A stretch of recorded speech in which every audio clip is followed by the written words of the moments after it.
Bienvenidos todos. Hoy vamos a platicar largo y tendido sobre Yayoi Kusama, que es, me atrevo a decir, que es la artista más de moda el día de hoy. Esta clase es posible porque me puse de acuerdo con las chicas de Diderot Art México, que es una galería de arte que recientemente llegó a México y me encanta haberlas encontrado y que Dios las haya puesto en mi camino porque tenemos la misma manera de pensar en cuanto al arte. Ellas son unas personas muy generosas que les gusta, además de el negocio principal que es la galería, les gusta compartir el amor al arte y fomentarlo de verdad. No es nada más compra arte, vende arte, sin el significado real de lo que es el arte en sí, ¿no? Y en ese sentido, comparten mi misma filosofía de es tanto nuestro amor al arte que nos gustaría compartirlo. Y el otro día me ponía yo a pensar, ¿no? Porque di una plática sobre esto, de por qué es importante saber el arte o de qué nos sirve el arte. Y el arte es importante para aprender la historia. La historia que no se aprende, pues está condenada a repetirse. Y es mucho más divertido aprenderlo a través del arte. El arte ha sido un fiel testigo de cada momento histórico de la vida del hombre y nos basta con estudiar el arte del Renacimiento, del Barroco, del Rococó, del Neoclásico, el arte de nuestros días, el arte de hace 100 años, para entender cuál era la situación histórica de ese momento en particular, cuál era el espíritu de un país, qué estaba sufriendo la gente, si una guerra, si una pandemia, si unas pérdidas, si enfermedad. Entonces, para mí es una manera muy bonita aprender de historia a través del arte y las niñas de Diderot también tienen esta filosofía de compartir y de invertir en la educación y en el entendimiento del arte en general. Entonces, junto con ellas estoy haciendo esta clase de Yayoi Kusama porque la realidad es que teníamos otro tema preparado para hoy y vamos a hablar sobre la Semana del Arte en México porque ya la primera semana de febrero se arrancan todas las ferias de arte y pues queríamos explicar un poquito de cómo funciona, lo cual sí lo vamos a hacer, pero a través de un live de Instagram. Y yo le digo a Lucre, oye Lucre, la campaña de Louis Vuitton ha sido todo un éxito, ha sido un éxito rotundo, ya le dio la vuelta al mundo, hay gente feliz, hay gente enojada, hay gente que le parece una cosa brillante, hay gente que dice que están aprovechándose de la pobre viejita que es Kusama, hay tanto sentimiento encontrado y obviamente cuando hay controversia, pues las cosas se hacen virales, ¿no? Entonces, pues sí, todo el mundo está hablando de los puntitos de Kusama, de las Kusamas gigantes pintando los edificios de Harrods y de París y de Nueva York y de Tokio. Están hablando de ese robot que nos da como ñáñaras y no sabemos si nos encanta o nos da miedo. Pero la realidad es que poco se ha hablado de qué hay detrás de todo esto. O sea, ¿por qué Kusama pintaba puntitos? ¿Por qué Louis Vuitton le invita a ser parte de su campaña? Y yo le decía al equipo de Diderot, hay que hablar de esto porque esto es también nuestra historia de hoy y nos sirve para conocernos a nosotros mismos como humanidad de hombres postmodernos del 2023. Así que les hice una pequeña presentación. Según yo, iban a ser unas 10 o 15 diapositivas, pero son como 75, porque como la obra de Kusama es muy visual, pues yo me di gusto y les puse miles y miles de imágenes. La clase dura aproximadamente 1 hora, según las preguntas vayan viniendo, pero sí son muchas imágenes porque la mujer empezó a pintar desde los 9 años hasta el día de hoy que tiene 93 años, vivita y coleando y sigue pintando todos los días de su vida, de 9 de la mañana hasta que se va el sol. Entonces, estamos hablando de un artista que tiene una obra súper extensa y nada, vamos a empezar por el principio, sobre quién era Yayoi Kusama, dónde nació. Ella es japonesa, nació en la ciudad de Matsumoto y cuando ustedes leen la biografía de Kusama o si ven algún post en internet o algo así, decía, es que a mí esto sí me cambió la vida porque, oigan, yo hace como, ¿qué será? Unos 10 o 15 años que conocí a Kusama, o sea, no a ella en persona, sino a su obra en una de las ferias de arte, te decían en la galería y te decían en todos lados, sí, hombre, y su familia vendía semillas y ella vivía en una ciudad feudal de Japón y yo me la imaginaba de verdad como las señoras de aquí del centro de las ciudades de México que en las esquinas venden bolsitas con semillas de que de pepita, aquí en Monterrey en todos los semáforos venden chile morita. Entonces yo me imaginaba a la familia de Kusama como unos vendedores de semillas ambulantes y la realidad es que no. Ya un par de años después de eso, o sea, hace como 10 años, que me interesó mucho su vida y su obra y que me la puse a estudiar a fondo, me di cuenta que lo que tenían los Kusama era un emporio. O sea, no solo era la empresa más establecida y más grande de Matsumoto, sino que de toda la región. O sea, eran ultramillonarios, tenían campos y campos y campos de flores y vendían semillas tanto de flores como de vegetales y eran súper exitosos. Pero esta era la familia de la mamá. Los papás que se llamaban Kamon y Shigeru, Kamon el papá y Shigeru Kusama la mamá, se casaron, van a tener 4 hijos, Kusama va a ser la hija menor y el papá, pues esta es como parte de la tradición japonesa que nos ayuda también a entender toda la psicología de ella, ¿no? El papá renuncia a su apellido porque el apellido de la mamá era mucho más poderoso para tomar el apellido de la mamá. Entonces todos los hijos se apellidan Kusama y explican, o sea, Kusama explica en las entrevistas y en el documental de que hay de ella en Amazon, que por cierto está muy bueno, si tienen la oportunidad de verlo, véanlo, pero ahí explican que porque el papá renuncia a su apellido, entonces le era infiel a la mamá. O sea, ¿cómo? A mí que alguien me explique esto. Y el otro día le decía yo a Humberto, mi esposo, no entiendo por qué tiene que ver el hecho de que el papá haya renunciado a su apellido con que el hombre era infiel y tenía como libertad y permiso de serle infiel a la mamá. Y Humberto me dice, es que es muy lógico porque como hombre, que tú hayas renunciado al apellido, que te sientes un donadie o un bueno para nada dentro de la familia de la mujer, pues quizá puedas guardar cierto rencor y ese rencor, pues lo vengas a través de la infidelidad. Entonces, digo, no sabemos, no somos almohada, ni somos semilla, ni somos nada, pero la realidad es que el papá era bastante infiel y la mamá enfermaba de celos y enfermaba de nervios. Y una de las maneras de desquitar su angustia y de su enojo era maltratando a sus hijos o regañando a sus hijos y castigando a sus hijos. Se desquitaba mucho con ellos y a la pobre Kusama la mandaba a espiar al papá en sus infidelidades. Entonces Kusama desde la edad de 5 años, 7 años, 8 años, veía al papá teniendo relaciones sexuales con otras mujeres y luego la mamá bueno, como la Santa Inquisición. ¿Y qué hizo? ¿Y con quién lo hizo? ¿Y cómo le hizo? ¿Y a qué hora? ¿Y dónde estaba? Entonces la mamá se ponía a llorar y Kusama se sentía súper mal. Esto es un trauma que no cualquier persona va a poder olvidar en el resto de su vida. Esto va a marcar muchísimo a Kusama.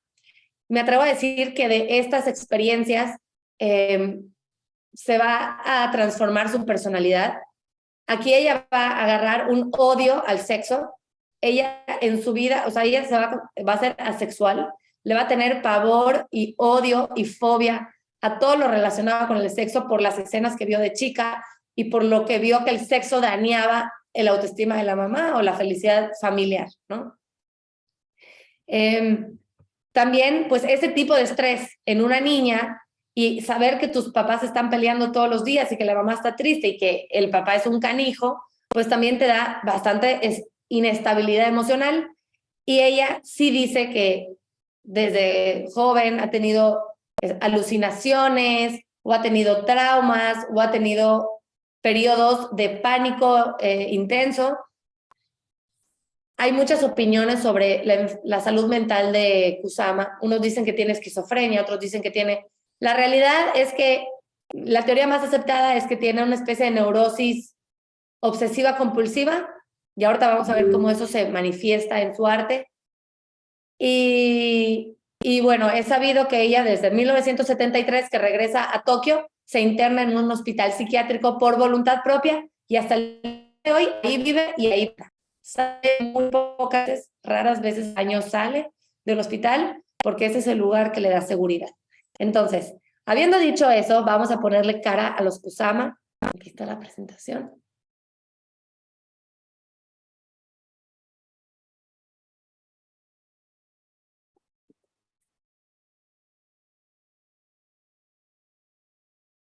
Esta es la familia de los Kusama. Ella nace en 1929 y va a tener un par de experiencias cuando estaba chica que la van a marcar mucho, como esta que les dije de espiar al papá en su infidelidad, pues también va a tener otras historias mucho menos traumantes, pero que de cierto modo nunca se le van a olvidar y ella va a desarrollar su arte en base a estas cosas que ella vivió. Por ejemplo, un día cuenta que estaba en este campo de flor, que es uno de los campos de flores que tenía la empresa familiar, y que estaba corriendo y que de repente se sintió invadida por las flores.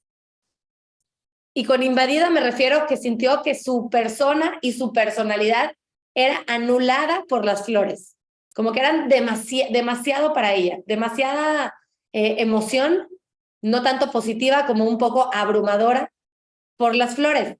Quizá esto nos cuesta trabajo entenderlo, de que, no, pues yo en lo personal, Andrea, nunca me ha pasado eso, o sea, de ver nubes y decir, me siento abrumada por las nubes, o, bueno, en las mañanas sí me abruma mi cama y ahí me quiero tirar, pero realmente nunca he tenido uno de esas experiencias que me marcaran, ¿no? en este tipo de temas. Kusama sí decía que esas flores la abrumaron, le anularon la personalidad y se sintió perdida en el universo. Otro ejemplo es que una vez en la parte de atrás de su casa había un riachuelo y ese riachuelo tenía miles de piedras, yo me las imagino como de este tamaño, porque he visto algunos así, que está lleno como de piedritas blancas y que un día salió y era el atardecer de una noche de verano y con el reflejo del sol esas piedritas se iluminaron muchísimo y como que cerró los ojos y, y las veía por todas partes con los ojos cerrados. Yo creo que eso nos puede pasar. Supongo que ustedes están frente a una computadora, a una iPad, a un celular, que se queden fijamente viendo su pantalla, que es un cuerpo de luz, y luego si ustedes cierran los ojos, van a ver el cuadrado o la forma del celular en la visión, ¿no? Con los ojos cerrados.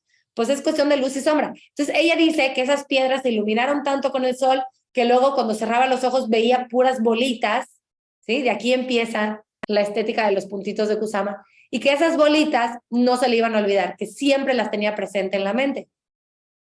Y la última anécdota que tengo de su infancia es que ella cuenta que una vez había un mantel de florecitas rojas en su casa y que vio las florecitas rojas y luego vio esas florecitas rojas como una especie de alucinación en el techo y luego en las paredes y luego en el piso y luego en sus brazos y en su ropa y en todo su universo empezó a ver esos puntitos rojos, esas florecitas rojas. Y sentía que la atacaban, o sea, era como una invasión de lunares, y la única manera que tuvo ella de desahogar toda esa emoción fue agarrar un lápiz y pintar puntitos, como que, de cierto modo, imprimir todos esos puntos de su mente y expulsarlos a modo de catarsis a través del papel y del arte. Ahora, a ella siempre le va a gustar pintar. Recuerden que estamos hablando de 1930 y hasta el día de hoy hay familias que no dejan que sus hijos se dediquen al arte porque ¿y de qué vas a vivir? ¿Sí? Y no es una profesión de honor ni ay, que eres doctor, eres abogado, eres neurocirujano, no. Como que ay, eres artista, entonces te vas a meter a las drogas y vas a empezar así como que el universo conspira y vas a ser una perdida o un perdido. Esa es la mentalidad de muchos padres de familia. Y para los Kusama eso era. O sea, no querían que su hija fuera artista. Entonces la mamá, desde que Kusama empezaba a pintar a los 9 y 10 años, la mamá llegaba y le quitaba el dibujo y lo tiraba a la basura.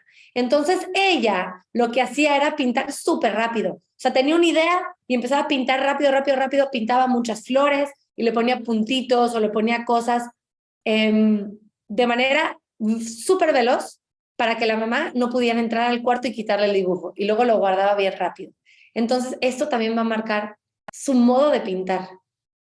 Cuando uno pinta algo de manera repetitiva, lo haces mucho más rápido a que si estés haciendo un trazo perfecto con luces y sombras y que si la composición y el retrato. No, ella hacía rápido sus garabatos, por así decirlo, para que la mamá no le fuera a quitar el dibujo. Mucho quería ir a clases de pintura, pero la mamá le decía que no había manera, hasta que llega en un acuerdo con la mamá de decir, ok, Kusama va a ir a clase de pintura, pero también va a ir a clase de etiqueta porque ella es una señorita. Y no sé cómo le hizo, pero sí fue a sus clases de pintura y nunca fue a sus clases de etiqueta. Les voy a mostrar parte de su obra temprana de los 50, pero antes una buena frase de esta mujer que dice, recuerdo el sacrificio durante la guerra. Ay, oiga, no, espérense. No les he contado de la guerra. Es que esto también es otra de las historias de su infancia. A Kusama le toca vivir en Japón durante la Segunda Guerra Mundial.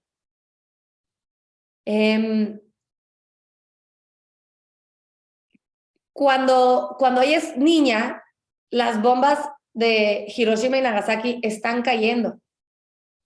Y luego Japón pierde la guerra. Y el ejército americano se queda un par de años en Japón dominando el país.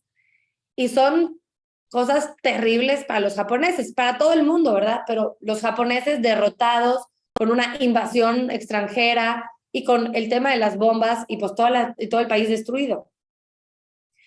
Increíblemente, Japón y Alemania fueron los países en recuperarse de manera más rápida después de la Segunda Guerra Mundial, aunque fueron los países más destruidos, ¿no?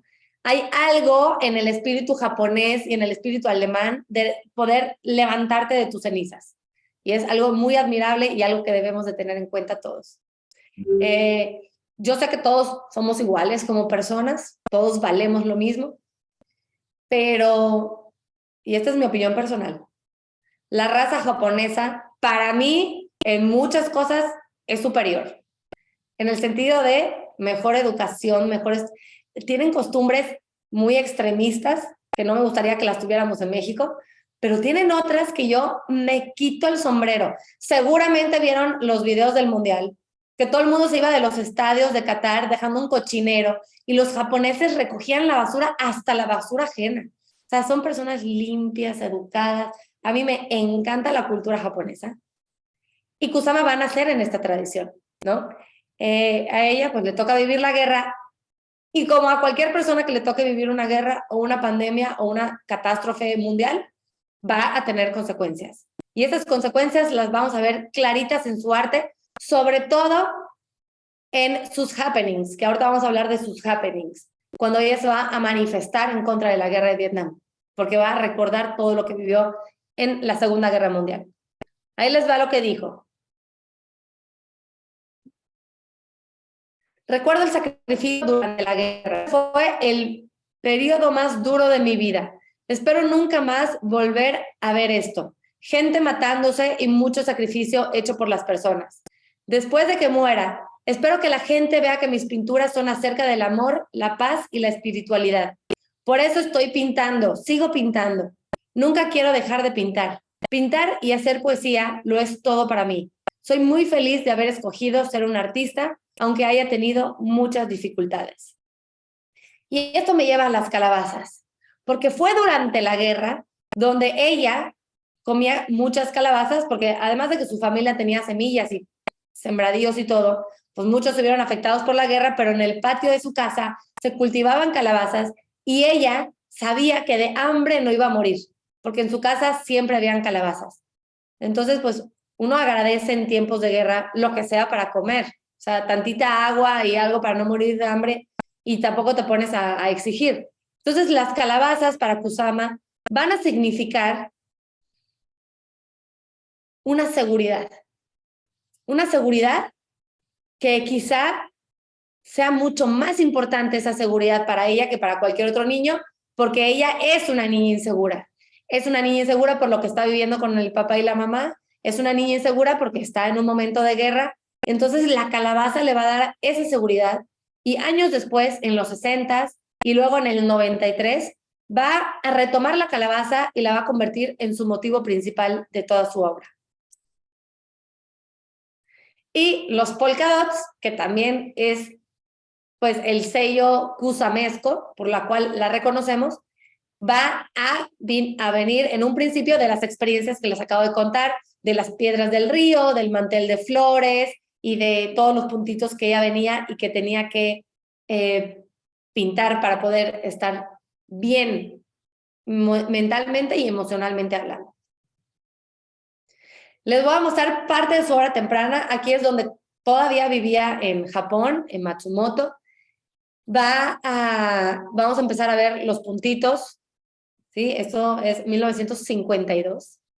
O sea que ella tenía unos, será, 20, 23 años.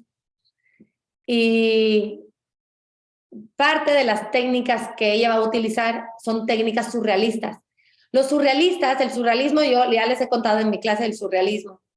Es una vanguardia histórica que surge justo después de la Primera Guerra Mundial. Después de todos los traumas de guerra, entonces los surrealistas deciden que el hombre consciente es un animal violento y que sería mejor el hombre inconsciente. Y por eso pintan de manera automática con técnicas inconscientes, como por ejemplo el frottage, el grattage, la decalcomanía, que consisten en poner pintura fresca y luego le pones otro papel y la despegas y se forman como cerebros o como corales al azar, y luego ya partiendo de eso, que fue algo totalmente automático, que no quiso hacer tu razón, sino la pura causalidad, pues ya le dibujas de qué ojos y el tronco del árbol, ahí, así pintaban los surrealistas, ¿no? Entonces, estas técnicas que va a usar Kusama, los fondos son bastante espontáneos, sin pensar, y es la técnica que se conoce como surrealista. Vean esta flor, que es una flor, pero a mí si me preguntas, yo siento que es algo del cosmos. El fondo negro con los puntitos blancos alrededor, y esto aparece como un astro de fuego, una especie de sol de alguna galaxia lejana. Y aquí es donde empezamos a ver todo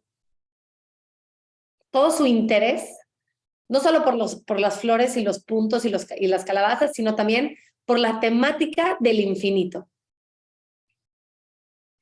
Ella va a tener un mejor amigo que se llama Akira Inuma. Akira va a ser su mejor amigo durante toda su vida, hasta muchos años después, hasta los 90, por ejemplo. Y él le dice, oye, tienes que exponer tu obra, es muy buena tu obra. Y le consigue un lugar, porque Akira siempre va a estar metido en el gobierno y va a tener puestos ejecutivos y tal, y le consigue una pequeña galería que está arriba de un restaurante, y ahí él cuenta que él empieza a colgar la obra y como que dice, pues yo no entiendo nada, estos puntitos no sé ni qué significan, pero quería mucho a su amiga. Entonces le ayuda a tener esa pequeña exposición. Y luego Kusama va creciendo hasta que llega a la famosa edad casamentera. Y la mamá le decía, mi hijita, pues ya te tienes que casar, ya tienes, no sé, 25, ya estás hasta atrasada en temas de matrimonio. Y aquí vemos un retrato de ella vestida pues con su tradicional kimono. Y ella no se quería casar. Ella sabía que si se casaba sería el fin de su carrera artística. Y no quiero hablar de una carrera artística como tal, pero sería el fin de su arte, el fin de poder ella convertirse en una artista. Tenía dos opciones: casarse con los miles y miles de pretendientes que le llegaban diario o huir. ¿Huir a dónde? Pues solo hay un lugar para ir. Si estás en los 30 y en los 40 y en los 50, o sea, el periodo de posguerras y de entreguerras, solo hay un lugar del mundo para ir si quieres triunfar como artista, y ese es Nueva York. Pero comprenderán que para una mujer japonesa que no habla el idioma, irse a Nueva York es prácticamente arriesgar la vida. O sea, ¿qué vas a hacer allá? ¿De qué vas a vivir? Era muy difícil conseguir dólares en Estados Unidos. Era terriblemente complicado mandar dinero de Japón a Estados Unidos. O sea que si ella se iba, pues muy probablemente su familia no iba a poder apoyarla económicamente, porque ¿cómo le iban a mandar dinero, no? Entonces ella, vamos a ver una parte de su personalidad que a mí me gusta mucho y es bastante admirable, que es: no se da por vencida. Esta es una guerrera, es luchona, lucha por lo que quiere, lucha duro por lo que quiere y por eso alcanza sus metas. Así que fue viendo revistas de arte que de repente llegaban a Japón y sobre todo a Tokio, encontró la obra de Georgia O'Keeffe. Georgia O'Keeffe era, pues en ese entonces, la mejor artista americana. Hasta el día de hoy tiene el récord de venta del precio más alto jamás pagado por la obra de arte de una mujer. Ahorita les puse la foto en la presentación, ahorita se las enseño. Y le escribe una carta, o sea, dice que va a Tokio, al consulado americano, y se sienta horas a hojear los directorios hasta que da con la dirección de Georgia O'Keeffe, le escribe una carta y le escribe otra carta y le manda varios dibujos y le dice: oye, Georgia, discúlpame que te interrumpa, soy Yayoi Kusama, soy japonesa, me gusta el arte, aquí no hay manera de triunfar, me quiero ir a Estados Unidos, ¿qué consejo me das? Y Georgia O'Keeffe le respondió y le mandó una carta a Japón que decía que pues la verdad no era muy fácil sobrevivir como artista en Nueva York ni en ninguna parte del mundo, pero que lo intentara y que ella la iba a ayudar en la medida de lo posible. De hecho, sí la ayuda bastante, o sea, como Georgia era la artista más reconocida y el esposo de Georgia era nada más y nada menos que Alfred Stieglitz, o sea, el mejor fotógrafo de la historia de Estados Unidos, el que le tomó la fotografía al urinario de Marcel Duchamp. O sea que sin Alfred Stieglitz jamás hubiese existido Marcel Duchamp, o bueno, Elsa, para los que crean que Duchamp no hizo La Fuente y lo hizo la baronesa Elsa. Pero prácticamente el dadaísmo no hubiese surgido tan a fondo en Estados Unidos de no ser por esa fotografía. Entonces, ellos formaban parte de lo que se conocía como el Círculo de Stieglitz, donde estaba obviamente Alfred Stieglitz, su esposa Georgia O'Keeffe y todos los mejores artistas del momento. Entonces, si Georgia recomendaba a un galerista a Kusama, lo más seguro es que le iban a hacer caso. No al principio no tuvo tanto apoyo, pero ya luego sí, Georgia le echó bastante la mano. Antes de irse a Estados Unidos, va a hacer dos cosas importantes. Lo primero es que va a quemar 2,000 de sus trabajos, 2,000 de sus pinturas, de sus cuadros, como promesa a sí misma de que una vez en Estados Unidos, ella iba a pintar mejor que esto. O sea, ella iba a mejorar, a evolucionar, a crecer como artista. Entonces es una manera de decir: quemo mi antiguo yo para reinventarme en una versión mejor. Y lo segundo que hizo fue, pues como les digo, era bien difícil y peligroso y hasta ilegal meter dinero a Estados Unidos. Y entonces ella va a llegar con un kimono y se va a costurar todos los billetes de dólar por dentro del kimono. Y así es como va a llegar a Nueva York. Llega primero a Seattle en 1957, está para ahí un año y luego ya se va a Nueva York.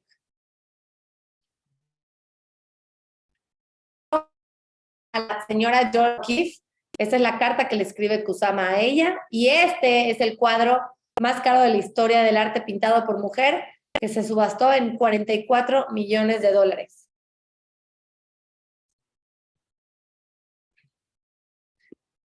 Aquí está Kusama, me encanta esta foto de ella, de verdad. No me lo imagino, pobrecita, no hablas el idioma, no conoces a nadie, llegas a un gigante que es Manhattan y te quieres comer al mundo. O sea, wow, que se animó, que dejó toda esa seguridad y esa tradición porque era una vida que a ella no le correspondía por luchar por sus sueños. No todo el mundo es capaz de hacer eso. En el vuelo de Tokio a Estados Unidos, pues obviamente voló sobre el Océano Pacífico. Y ella va a quedar muy marcada por lo que vio en las olas, que es, pues, se han visto al mar, pues seguramente han visto una imagen muy parecida a esta, en donde las olas con el sol forman figuras de luces y sombras, y a Kusama se le figuró como si fuera una red infinita. Y aquí es donde va a empezar su primera serie de obra ya internacionalmente reconocida, que se llama Las pinturas de redes infinitas. Lo primero que tenía que hacer ella al llegar a Nueva York es conseguir un patrocinador. Porque ¿dónde vas a vivir? ¿Dónde vas a pintar? ¿Con qué vas a comprar tus pinceles si no tienes dinero? Entonces ella llegaba a las inauguraciones de las exposiciones en los museos, del Guggenheim, del MoMA, del Met, iba a las galerías y todo esto, y siempre vestía muy elegante con kimono, kimono dorado, kimono rojo, o sea, ella iba. Entonces, obviamente era una persona que llamaba la atención, o sea, no solo porque, ¿qué hace una mujer aquí? ¿Qué hace una japonesa aquí? Pero además una japonesa vestida, que para los americanos, ay, pues se disfrazó, ¿verdad? O sea, como era un ente exótico, pero ella llegaba muy segura de sí misma y preguntaba, ¿quién es la persona más importante de este lugar? O sea, el más poderoso, el más millonario. Y se acercaba a los millonarios, a la gente importante, y les decía, hola, mucho gusto, soy Yayoi Kusama, soy artista, necesito un patrocinador. ¿Y qué creen? Consiguió un patrocinador. No sabemos quién era el patrocinador. Vamos a dar un aplauso. Gracias por financiar a nuestra querida Kusama. Y gracias al apoyo económico de este señor, rentó un estudio y compró material, ¿no? En ese entonces, la galería más importante de Nueva York era la Galería Sidney Janis, pero esa galería solamente exponía la obra de los grandes, o sea, de Rothko, de los expresionistas abstractos, de Rothko, de Jackson Pollock, de Arshile Gorky, de Philip Guston, de William de Kooning, de Franz Klein, de todos los que ya eran grandes. Acuérdense que para este punto de la vida, que es finales de los 50, principios de los 60, la corriente artística establecida era el expresionismo abstracto, que fue la primera vanguardia 100% americana y que era una protesta al arte anterior, ¿no? Que pues es como formatos muy grandes y casi 100% abstracto, excepto la de Kooning, pero todos los demás eran abstractos. Y esta galería, que era la mejor de Nueva York, solo exponía a los expresionistas abstractos. Kusama va y muestra sus papeles y le dicen, no, no. En este punto, 1960, era imposible que una mujer tuviera un solo exhibition, o sea, una exhibición de solo tu obra. Si una mujer participara de una exhibición, era en una colectiva, con muchos otros artistas, hombres y mujeres, pero nunca te daban tu solo show siendo mujer. Entonces Kusama va y manda sus papeles, la rechazan obviamente, y un par de días después decide mandar su obra, que son las Infinity Nets. Ay, quiero ver si tengo una foto. No. Bueno, en algún punto les puse una foto. Pero las Infinity Nets son estas, que su primera obra de Infinity Nets es esta que está aquí, que se llama Océano Pacífico, porque es de lo que ella vio.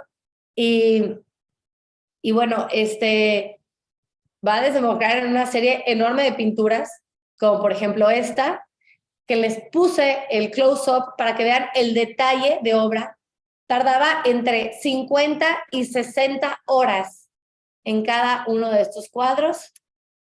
Y esta foto está bastante mala, pero solo se las puse porque para que ustedes pudieran ver la cantidad de pintura que tiene detrás. O sea, era una técnica muy interesante porque no encajaba en el expresionismo abstracto, que era bastante espontáneo, no encajaba en ninguna de las dos vanguardias que estaban viniendo ahorita, que son el pop art y el minimalismo. Esto era algo totalmente diferente. Esta fue una de sus mejores obras que se llama Infinity Nets Yellow, la amarilla. Vean esto. De esta serie, esta es mi favorita. Y esta la va a vender por $75 a Frank Stella. Frank Stella era uno de los máximos exponentes del minimalismo, junto con Donald Judd.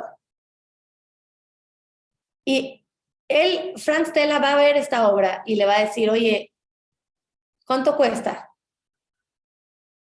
No, pues $75. Y Frank Stella dice, no, no lo va a comprar, está muy caro. Y no puede dejar de pensar en esta red infinita. Y luego va y le dice a Kusama, bueno, sí te la voy a comprar, pero déjame pagarte $25 cada semana y ya te la compro. Se la compra. Y luego Frank Stella y Donald Judd y muchos otros artistas que como eran del arte minimalista, que apenas era muy nuevo, también eran rechazados de las galerías oficiales y establecidas y deciden abrir una galería hecha por artistas para que todos los artistas que no pudieran exponer en las grandes pudieran exponer aquí.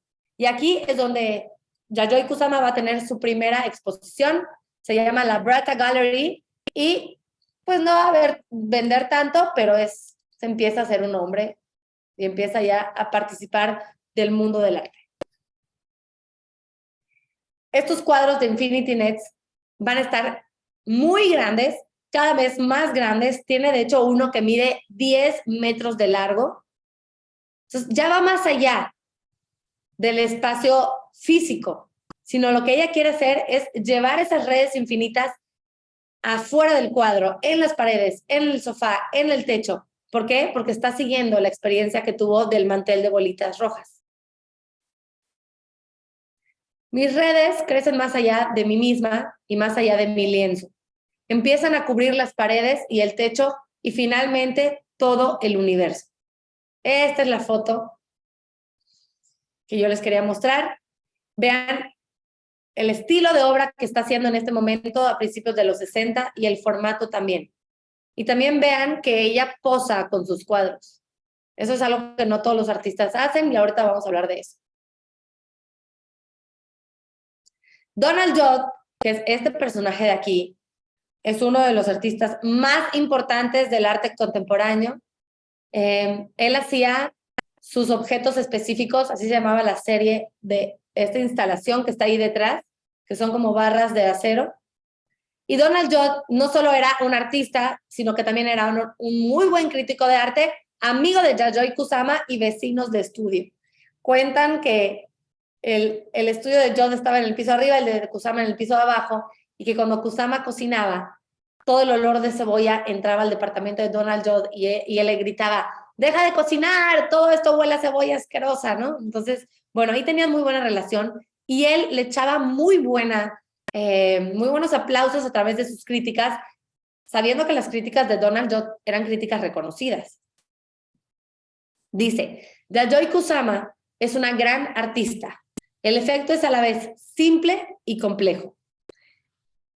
Y sí, la realidad es que estas obras, que parecen sencillas, porque es una cosa muy repetitiva, hecha a base de una paciencia prácticamente obsesiva, marca una evolución en la obra de Kusama, ¿no? Pasa de ser de los cuadritos que vimos de los 50, que es un encuentro óptico, por así decirlo, de que ahí tú llegas y ves el cuadro, a de repente ya tienes unos cuadros monumentales que tienes que caminar a lo largo del cuadro para poder verlo todo completo. Entonces ya implica una experiencia más corporal y no tanto visual. Y llegamos a la parte amorosa, porque todas las vidas tienen su historia.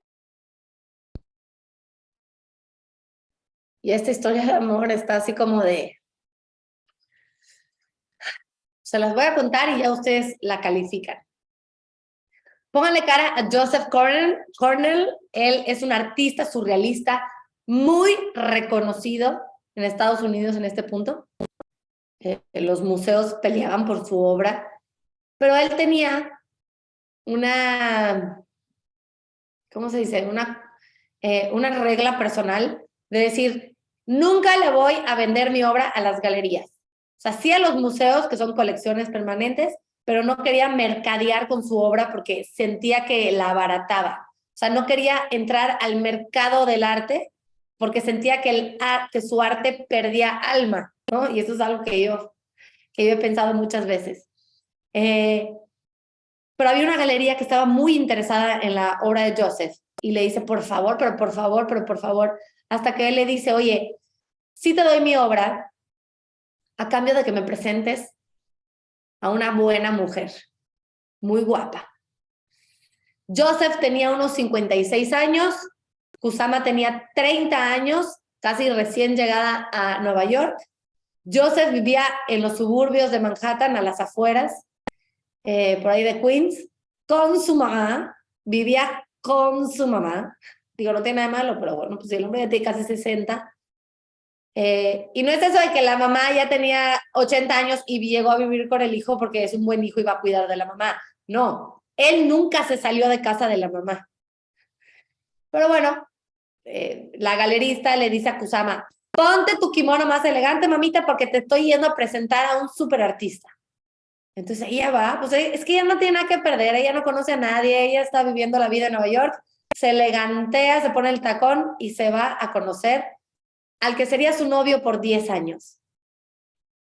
Empieza a haber una relación muy particular porque pues él no quería salir de casa de su mamá y ella pues tenía eventos, iba a las exposiciones, a las reuniones con otros artistas y de repente él le hablaba por teléfono todos los días y le hablaba y ella le decía, es que ya me tengo que ir, o sea, me tengo que ir a la exposición. Y él, bueno, pues vete, pero no cuelgues el teléfono. Cuando tú vuelvas aquí voy a estar. Y Kusama se iba 1 hora, 2 horas, 4 horas y cuando regresaba a su departamento, ahí seguía el hombre esperándola. Y pues cada quien, ¿verdad? Cada quien decide cómo invierte su tiempo. Pero Kusama va a contar que lo que le puso fin a la relación fue una vez que ella lo fue a visitar a su casa, bueno, a casa de la suegra, y se estaban dando un beso en el jardín. Cabe aclarar que esta relación no era sexual.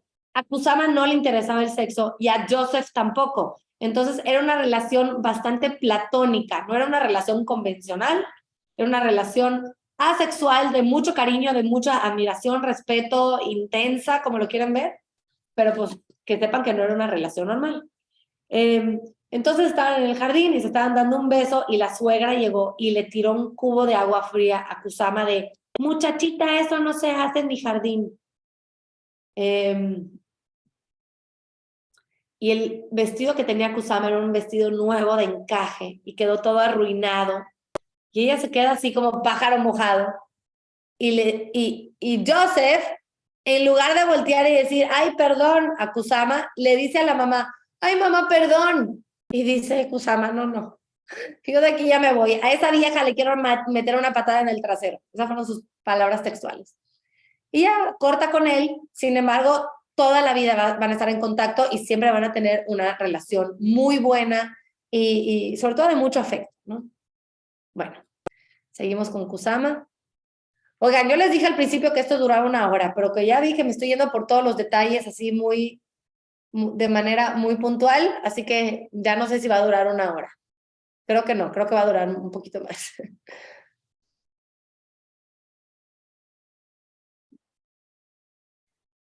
Esta es una fotografía de Kusama de 1965, tomada por un fotógrafo famoso, que realmente muestra el lado psicológico de nuestra artista, ¿no? Ella era una persona que sí tenía una neurosis obsesiva compulsiva. Esto significa que una vez que te entra una idea, no la puedes soltar hasta verla finalizada. De esta manera pintaba sus redes infinitas y se obsesionaba con ciertos temas y como que el fotógrafo la conocía muy bien y logra captar esa psicosis que ella vivía en esta fotografía que nos describe muy bien a Kusama. Hasta que de repente va a tener una gran oportunidad de exponer en la galería de Gertrude Stein. Ella, Gertrude Stein, bueno, ya, si ya vieron mi clase de Picasso y de Matisse, ya sabrán quién es ella. Ella es una gran coleccionista de arte, gran promotora, es una mujer promotora de mujeres, igual de buena que Peggy Guggenheim, y ella le va a dar un espacio en su galería, que era nueva, y va a hacer esta obra que va a ser un parteaguas en su carrera. Se llama Aggregation, el show de los 1000 botes. Véanla bien.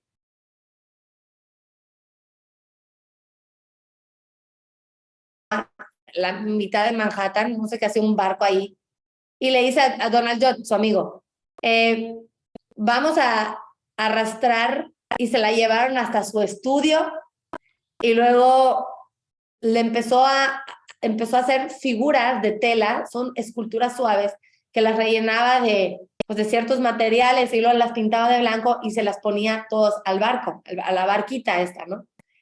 ¿Qué significa? ¿Qué significa esto? Pues si se pueden dar cuenta en las formas de la escultura, son formas fálicas. O sea, representan el miembro sexual masculino. ¿Por qué? Porque ella le tiene fobia al sexo de todo lo que vio con el papá. Entonces,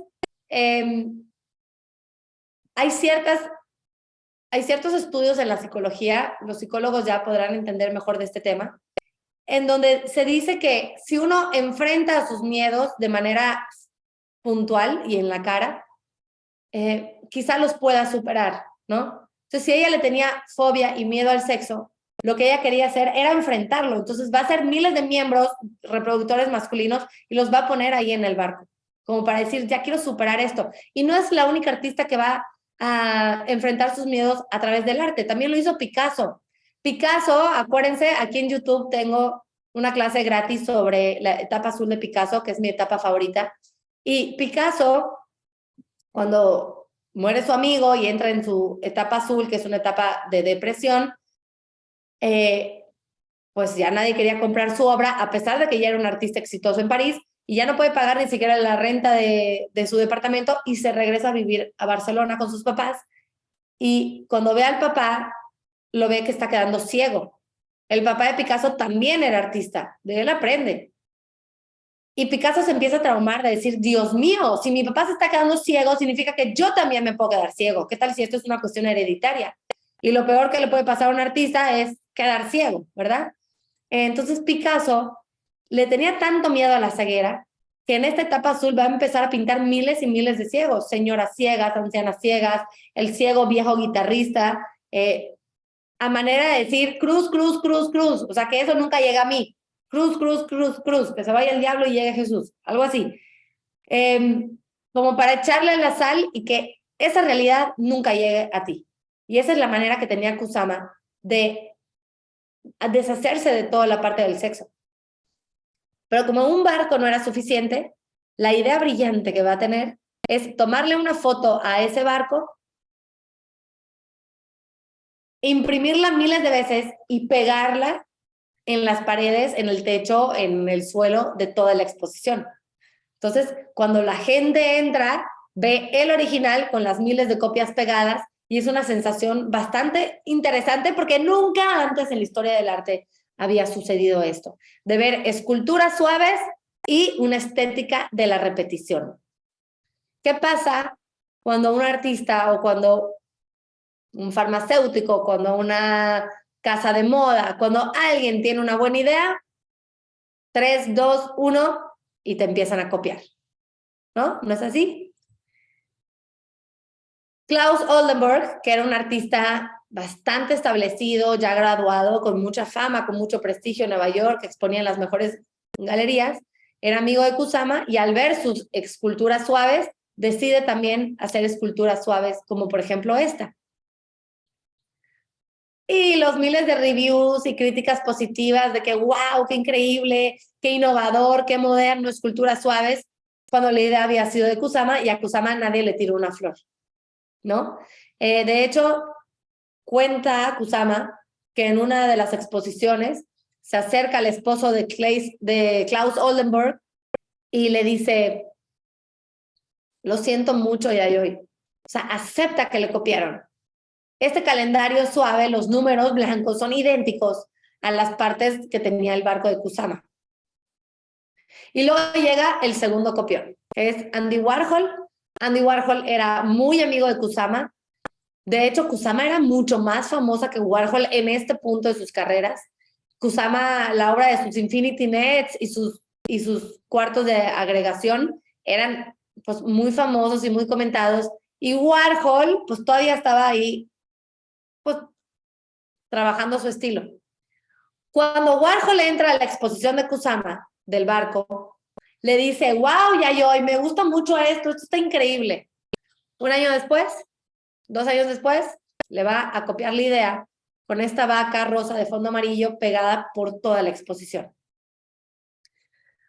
Obviamente esto entristece mucho a Kusama, el hecho de decir, dos de mis amigos más cercanos, tanto Klaus como Andy, eran sus amigos cercanos.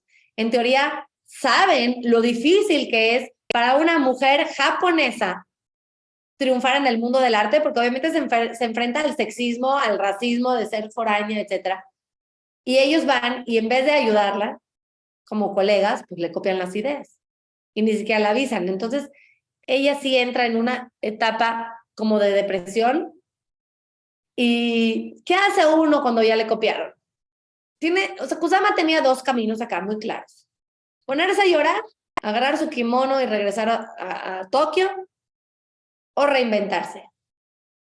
Y como Kusama es Kusama, pues obviamente se reinventó en su primer cuarto de espejos infinitos, que es por lo que hoy es tan famosa la mujer. O sea, es increíble que el significado del arte de Kusama se deba a la popularidad de estos cuartos de espejos infinitos. Su primer cuarto lo va a hacer en 1963. Es un cuarto que se llama Infinity Mirror Room, Phallis Field, que es el campo de Falos. Falo, obviamente, es un nombre que hace referencia al miembro reproductor masculino.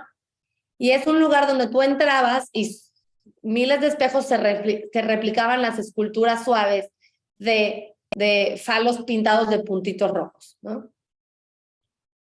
Esta era una manera de curar el trauma porque ya no se enfrentaba hacia un problema, sino que replicaba ese problema y cortaba las cabezas de 200 dragones al mismo tiempo, ¿no?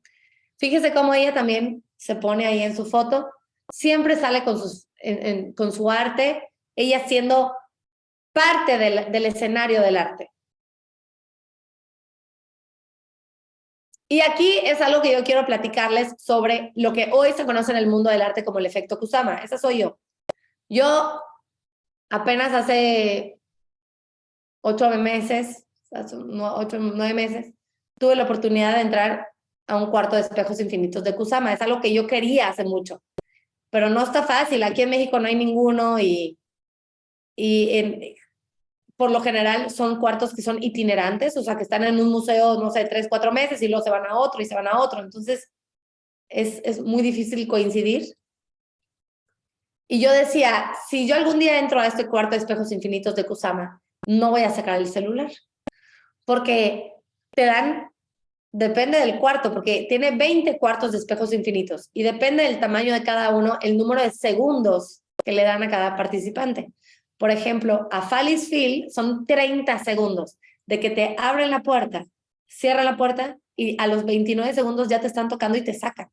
Entonces, si tú tienes 30 segundos, o tomas la selfie o ves, ¿no? Porque en lo que el celular y ves y que si saliste bien, saliste mal, ya te sacaron. Entonces, esto es lo que habla del efecto Kusama, que ciertos curadores han bautizado a este fenómeno de esa manera, que dicen, el efecto Kusama es muy bueno porque por el famoso FOMO, el miedo a perderte de las aventuras, que ya viste que todos tus amigos en su Instagram fueron a la exposición de Kusama y pues ni que tú no vayas, ¿no? O ya todo el mundo fue a la inmersiva de Van Gogh, pues yo también voy a ir. Entonces vas, pero pues también tienes que documentar que fuiste, ¿verdad? Si no, qué chiste, para subirlo a tu Instagram a modo de trofeo. Pero como es tan rápido y solo estás concentrada en la pose perfecta, sales del museo igual de llena o igual de vacía de cómo entraste. No te enteraste nada. No te enteraste de quién es Kusama, por qué pintaba puntitos, qué significan esas esculturas de por allá. Estás tan preocupada que no lees los textos de salas que te dan ciertas pistas. La idea de Kusama era que cuando el espectador entrara a uno de sus cuartos de espejos infinitos, se perdiera en el infinito. ¿Sí? En este Phallis Field, que fue el primero, todavía no había tanto la noción del cosmos, pero en los siguientes sí ya vamos a ver algo espectacular, ¿no? Y si estás con el celular no puedes disfrutar. Ahora, ¿por qué saqué el celular y por qué se los pongo? Es porque, oye, cuando tú entras a un cuarto de espejos infinito, lo que ves enfrente es algo increíble, seductor, precioso, porque eres tú misma en el espejo. Entonces, te tienes que tomar la foto.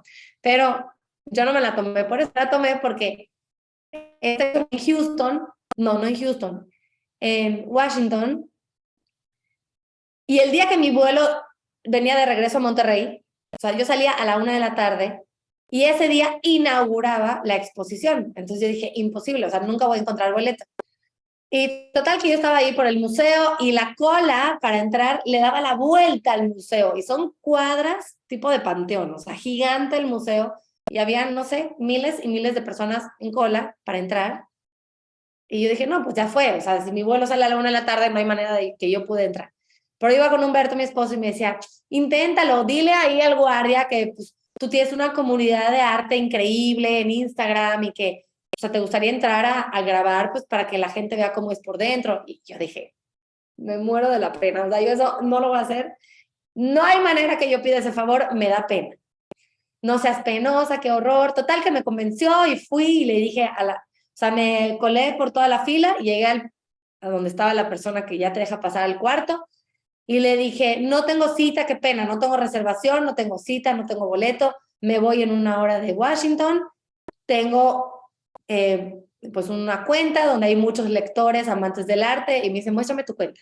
Y ya abrí el Instagram, le mostré y se va a la oficina, regresa a la oficina y me dice, ok, sí puedes pasar, pero tienes que mostrarle a tus lectores todo esto. O sea, tienes que grabar. Y yo, no, voy a tener que caer en el efecto Kusama, que también es una delicia, ¿verdad? Porque yo ahorita veo mis fotos y pues me encanta tener esas fotos. De otra manera, si yo hubiese cumplido con mi capricho inicial, no hubiese yo tenido ninguna foto. Así que bueno, ya les conté del efecto Kusama. Pero ¿qué creen que le pasó? A la gente le encantó. Le encantó el primer cuarto de espejos infinito. Vean qué chiquitito es, por eso les puse esa foto de allá al lado. Es un cuarto así de 2x3, 3x3, y entras y sales y hay museos que no cobran, hay museos que cobran $20 por entrar, 30 segundos. Y haces, no les quiero contar, 5 o 6 horas de cola. Ese día la gente llevaba desde la 1 de la mañana formada. Yo pasé como a las 10 de la mañana. O sea, imagínate, son 10, 11, 12 horas formados. Y como todas las ideas buenas son copiadas, Lucas Tamaras, que era un artista igual, mucho más consagrado que Kusama, le encanta el cuarto de espejos infinito de Kusama y se lo piratea y se lo copia. Y hace este cuarto de espejos infinitos.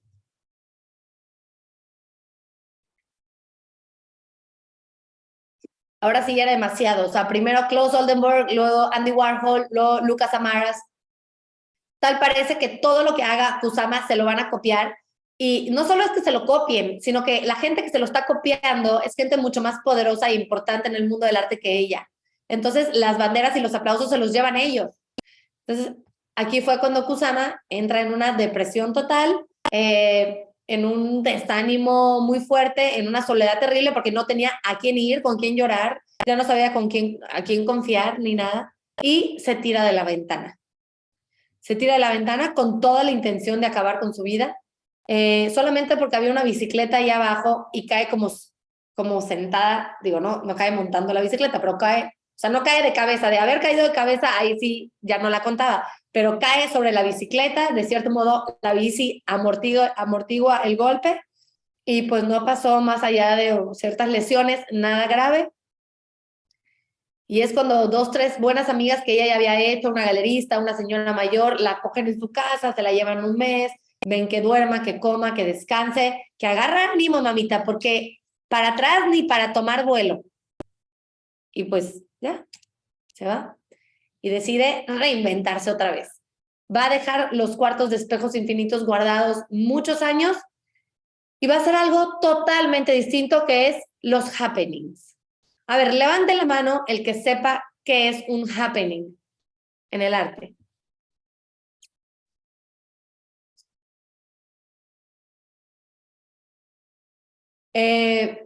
No, ni el 2% de los conectados levantaron la mano porque el happening igual y no es una palabra tan común. Quizá hayan oído de lo que es un performance en el arte. Un performance es lo que hace Marina Abramovich. ¿Se acuerdan de ciertas piezas donde ella va caminando en la muralla china y se encuentra con el amor de su vida, o que se sienta en la silla del MoMA y se pone a ver a las personas en la silla de enfrente? Esas pequeñas acciones teatrales o, sí, como actuaciones, que son efímeras, que son un acto, como un show, y luego ya nada más quedan en el video o en las fotos. Eso es lo que se conoce en el mundo del arte como performance. Performance y happenings son lo mismo, pero hay una diferencia muy importante, que el performance, el artista actúa, hay un guión establecido. Marina Abramovich va a ir y va a caminar en la muralla china, no sé cuántos kilómetros, y cuando llega a Olaf, entonces se van a dar un abrazo y van a seguir. Y todo esto lo va a grabar un gran camarógrafo. Eso es un performance. Un happening también es efímero, actuado, teatral y todo esto, pero el público participa. Y como el público participa y no hay un guión de por medio, el artista no sabe qué va a pasar. No sabe si la gente le va a gustar, si no, si van a bailar, si van a brincar, si va a llegar la prensa, si la policía va a estar permitido o no. ¿Qué va a hacer la gente? ¿Quién sabe? Porque el artista llega y nada más es como un maestro de ceremonias. De decir, ok, ahorita abrácense. Entonces la gente se abraza, pero unos se abrazan largo, otros corto, otros con ropa, otros sin ropa. La gente hace lo que le da la gana y el artista nada más dirige. Kusama hacía happenings en contra de la guerra de Vietnam. Aquí es donde su arte se va a volver político y pues cabe aclarar que la guerra de Vietnam fue la guerra que le tocó vivir a esta generación de los 60. Los que fueron jóvenes en los 60, 68, les tocó vivir la guerra de Vietnam. Las guerras, por lo general, marcan un fin a una época. La Segunda Guerra Mundial marcó fin a una época. Las guerras son una ruptura generacional. Ya de repente, la generación que vivió la guerra y la generación siguiente ya no logran entenderse. Hay un cambio de mentalidad increíble.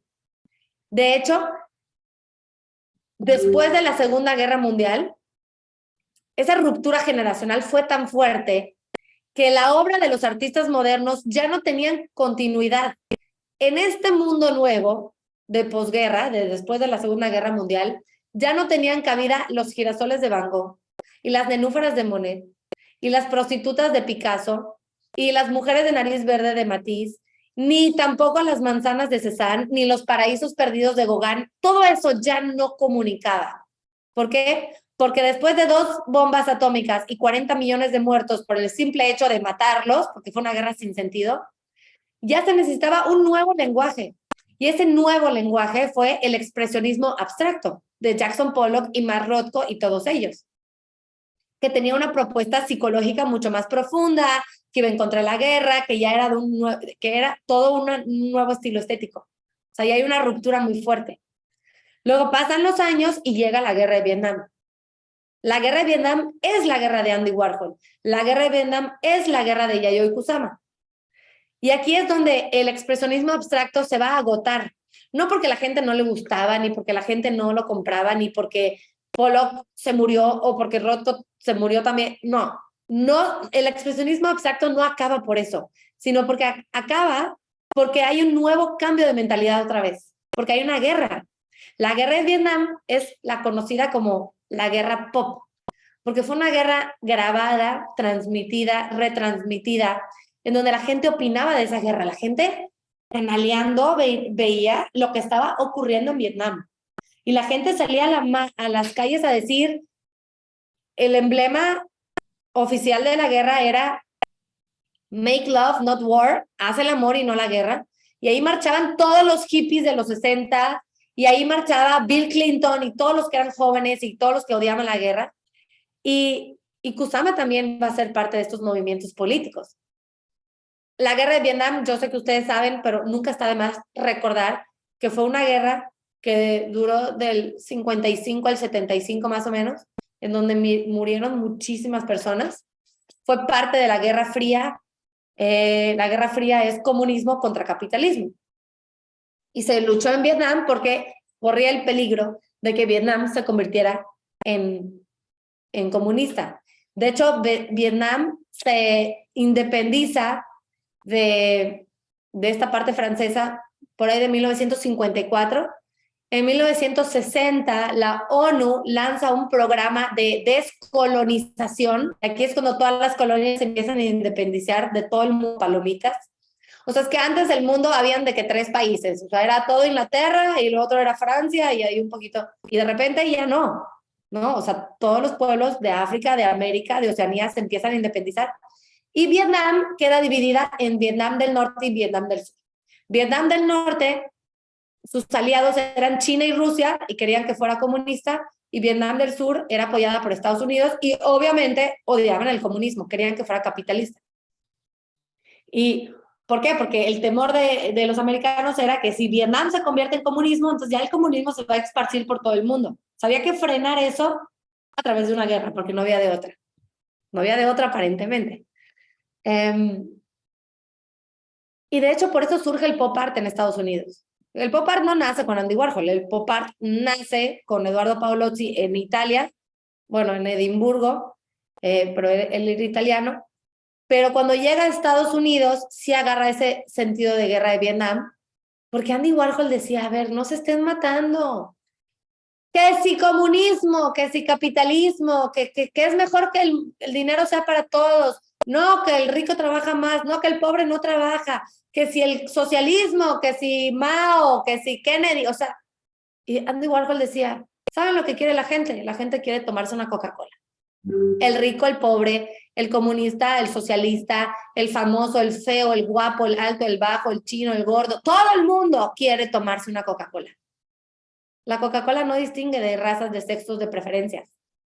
La gente quiere tomarse su coca bien fría y ver en la tele a Elizabeth Taylor vestida de egipcia. Eso es lo que quiere la gente. Déjense de matar. Y por eso Andy Warhol va a pintar lo que va a pintar. Ese es el significado del pop art. Y sí estaban en contra de la guerra. Warhol estaba en contra de la guerra. Todos los artistas estaban en contra de la guerra. Pero había 2 maneras de estar en contra de la guerra. La manera de Kusama y la manera de todos los demás. Todos los demás iban a las marchas, hacían sus pancartas, se vestían de hippies, oían la música de los Beatles, se manifestaban en contra de Kennedy, de Nixon, de todos ellos. Y Kusama hacía lo mismo, pero luego esa protesta se la llevaba al estudio. Andy Warhol protestaba y luego iba a pintar la cara de Marilyn. Kusama protestaba y se quedaba en la calle a hacer arte a través de sus happenings de los 60s y los hacía en lugares emblemáticos de Manhattan, en el Brooklyn Bridge, en el Wall Street, en el Washington Park, en todos los lugares importantes. Ella hacía sus performances donde invitaba a la gente, les pedía que se quitaran la ropa y ella empezaba a pintar puntitos en todas las personas. Y aquí es donde esos puntitos van a tomar otro significado, el significado más profundo y final de la obra de Kusama, y ya es momento de hablar de eso.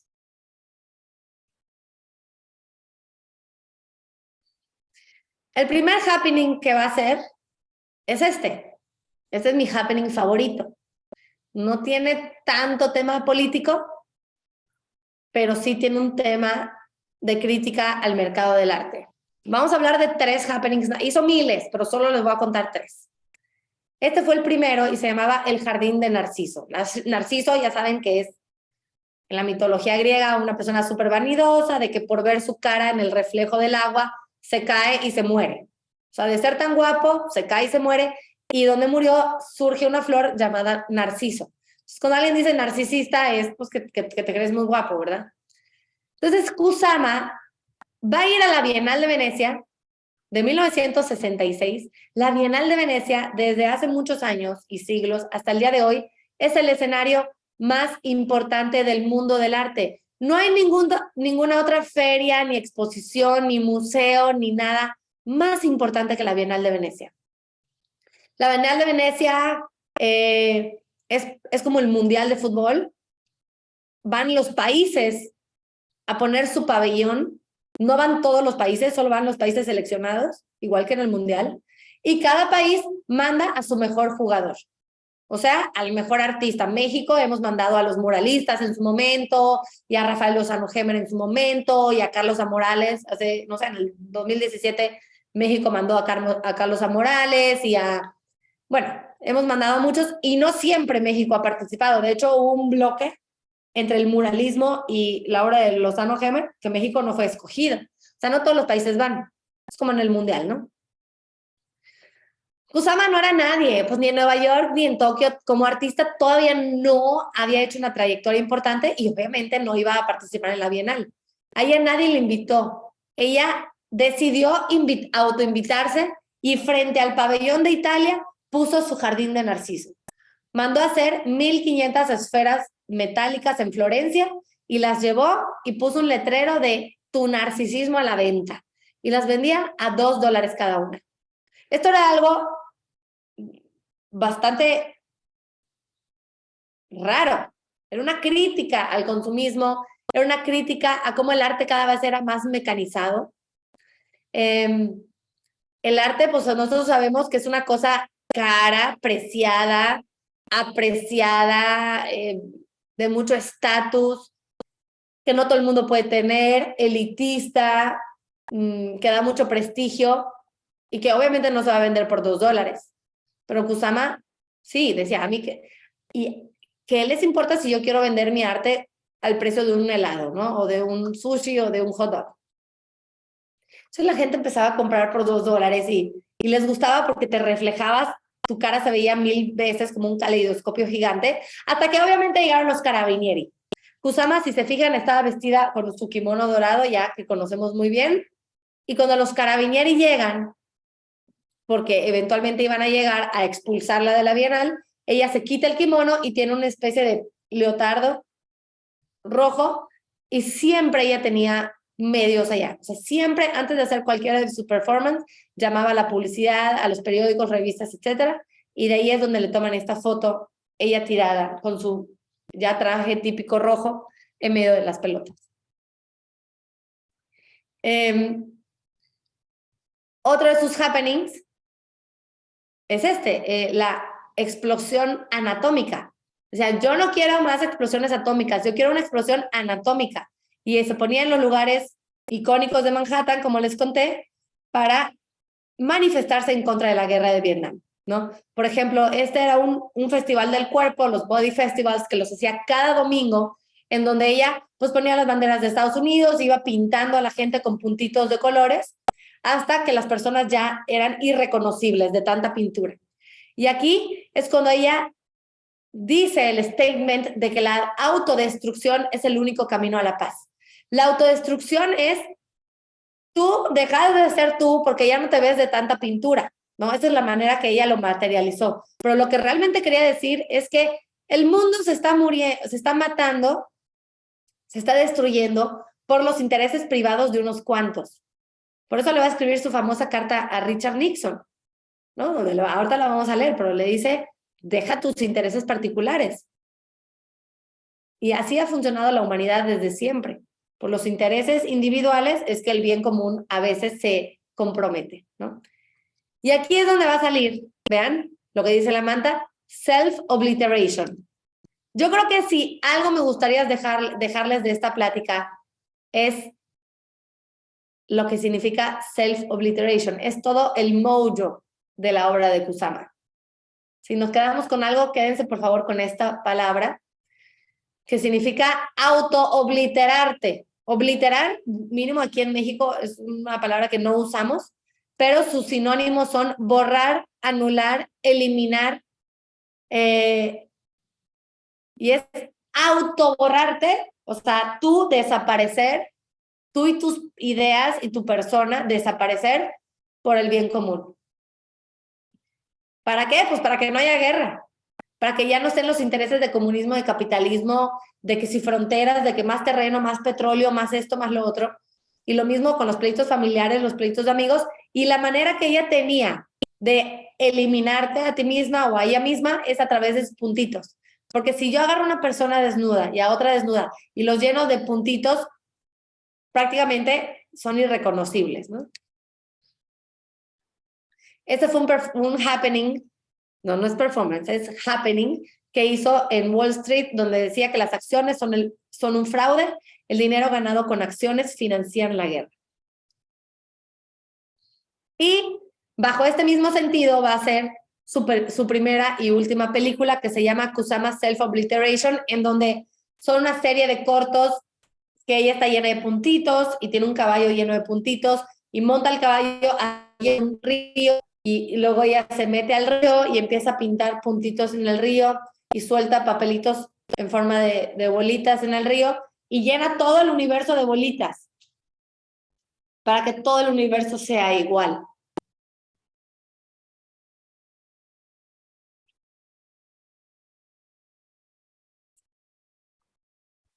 Y si ya le había escrito a George O'Keeffe, pues también se animó a escribirle al futuro presidente Richard Nixon y le decía, carta abierta a mi héroe.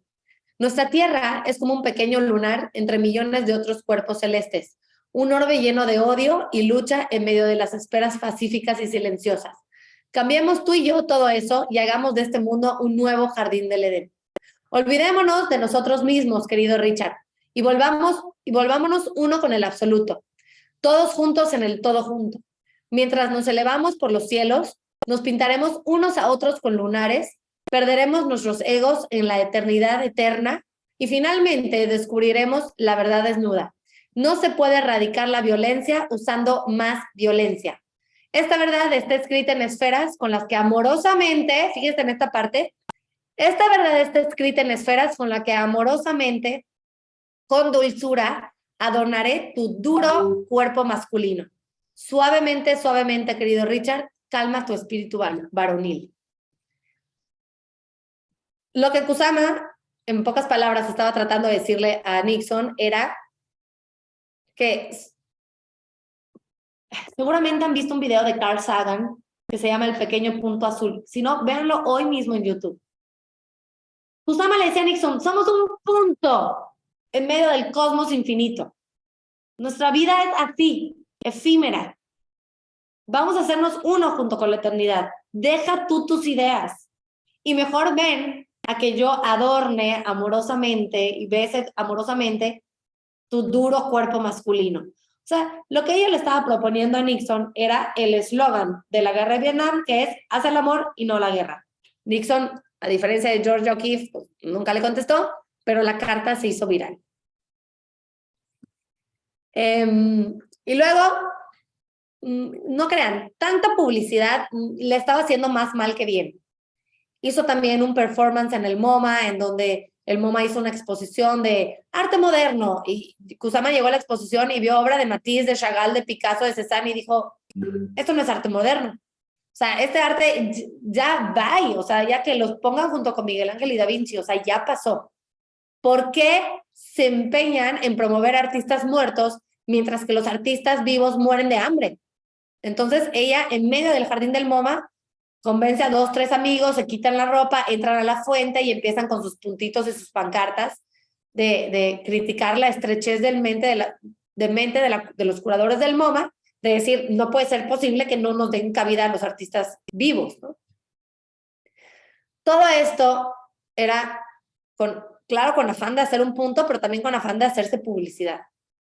Y tanta publicidad empezó a ser negativa porque ya empezó a ver, ya la veían como la loca del pueblo, de ya desnudos y o sea, a veces en ambientes familiares, un domingo en el puente de Brooklyn y ya desnudos. Y entonces, a mucha gente no le gustó y no entendió lo que ella quería hacer. Y al parecer fue contraproducente y dejó eso quizá a un lado para regresar a sus espejos infinitos a través de unos peep shows, que los peep shows son unas cajas que a veces tienen un espejo por fuera y también por dentro y tienen un pequeño visor para que tú puedas ver por dentro. Es como un caleidoscopio gigante que tiene una escala microscópica porque parecen átomos, pero al mismo tiempo parecen planetas y te sientes en el universo. Entonces, son increíbles. Hizo un par de estos, aproximadamente 10. Antes de regresar a sus espejos infinitos. Vea, este se llama El Cuarto de Amor Infinito y también tiene sus mismos motivos fálicos y por dentro los veías así. Es un caleidoscopio gigante. Y luego ya, ahora sí, ya no tiene, pues no logra el éxito en Nueva York. La realidad es que sí, al principio con sus cuadros de redes infinitas le fue bien. Su primer cuarto de espejos infinitos fue muy recibido. Aggregation Boat también fue bien recibido, pero entre que le copiaban, cada vez tenía menos ingresos, la publicidad le salió contraproducente, ya la policía la tenía fichada, se la llevaban, la expulsaban de los lugares. Entonces ella decide regresar por un corto periodo de tiempo a Japón, pero se queda ahí hasta el día de hoy. O sea, ya no regresa otra vez a Nueva York. Estamos hablando de 1973. Y cuando ella llega a Japón, resulta que estas noticias, como la de este periódico que estamos viendo, esta fue de su performance en el MoMA, habían llegado a Japón y para Japón ella era una vergüenza. O sea, Japón, que todavía era de mente mucho más cerrada que Estados Unidos, vean esto como una pornografía, como una barbaridad. Entonces, para la ciudad era una vergüenza, para la familia de Kusama era una deshonra. O sea, cuando salían los ejemplares de los periódicos y las revistas, la familia corría y compraba todos los ejemplares para que el pueblo no se enterara. Incluso la escuela en donde Kusama había estudiado la primaria y todo esto, la borró de la lista de exalumnos porque era una desdicha. Entonces, ella llegó a Japón, no tenía el apoyo de nada, su arte no era comprendido, tenía muy mala fama, la prensa japonesa la perseguía con tal de sacar notas amarillistas de ella, y ella está muy deprimido. Bendito Dios, ahí se reencuentra con su amigo Akira Inuma, y él le dice, a ver, ¿por qué no vas a un hospital psiquiátrico? Y va a un hospital psiquiátrico que es hasta donde vive el día de hoy, porque en ese hospital encuentra un doctor que está interesado en arte terapia. Y le dice, ok, quédate aquí y vamos a probar mi teoría de que el arte puede sanar la mente y al sanar la mente sanas el cuerpo. Entonces ella va a estar en este lugar, al principio le va a dar chance de pintar, pero pues en un espacio reducido, pues no tenía todas las pinturas, entonces lo más fácil para ella era hacer collage, que eran recortes, vean, recortaba y ponía cosas y fue cuando años después Akira le dice, oye, pues Akira ya tenía un superpuesto de gobierno y le dice, vamos a organizarte tu exposición retrospectiva, porque tú llevas pintando muchas décadas, has hecho cosas muy buenas, tienes mucha obra y te mereces una exposición. O sea, también el público se merece que le contemos tu historia de principio a fin para que puedan entender tu arte. Y es así cuando tiene una exposición retrospectiva en Matsumoto, y ahí la va a reencontrar esta mujer. Quería ponerles una foto de Alexandra Monroe, que es una de mis personas favoritas del mundo del arte de hoy.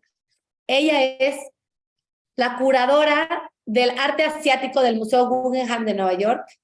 Yo un día la vi y le dije, ¿me puedo tomar una foto contigo? Literal, fue hace 10 años, en el 2013.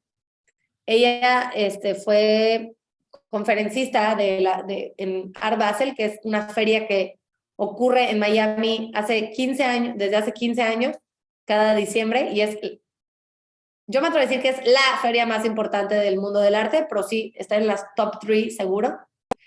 Y ahí yo, pues cada año había tenido la suerte de ir a esas ferias porque es como mi fin de semana favorito del mundo. Y voy con una amiga, que a mi amiga sí le gusta mucho el arte, ella se llama Isabel, pero le gusta más la farándula. O sea, ella se sabe todo de los chismes, de las celebridades, de los artistas, de la realeza. Entonces íbamos por los pasillos. O sea, ahorita Art Basel Miami Beach sí es una super exposición y está lleno de gente del mundo de la moda y no encuentras estacionamiento y los boletos son súper caros y todo. Pero cuando yo empecé a ir, que fue pues en su tercera edición, era en unas casas de campañas a la orilla de la playa. O sea, ahorita ya son en el centro de convenciones oficial, y pues te topabas a mucha gente interesada en ir a comprar arte. Era una feria de arte, o sea, en ir a comprar arte de hoy. Y entonces iba yo con mi amiga y me decía, mira Andrea, ahí está Beyoncé. Entonces veíamos a Beyoncé y a Will Smith y mi amiga le grita, Will, I love you. Y Will Smith se voltea y le dice, me too. O sea, buena gente Will Smith. Y luego veíamos y me decía, mira, ahí es Isabel Marant. Y yo, ¿quién es Isabel Marant? Y me hacía cara de, estás perdida, no sabes nada. Y yo no sé nada. Y luego, mira, esta es Donna Karan. Y yo sabía que Donna Karan era una marca de ropa, pero yo no sabía si era hombre, mujer, si vivo, muerto. Pues ahí estaba la mujer. Saludamos a Susan Sarandon y te topabas con todo el mundo de la farándula, ¿no?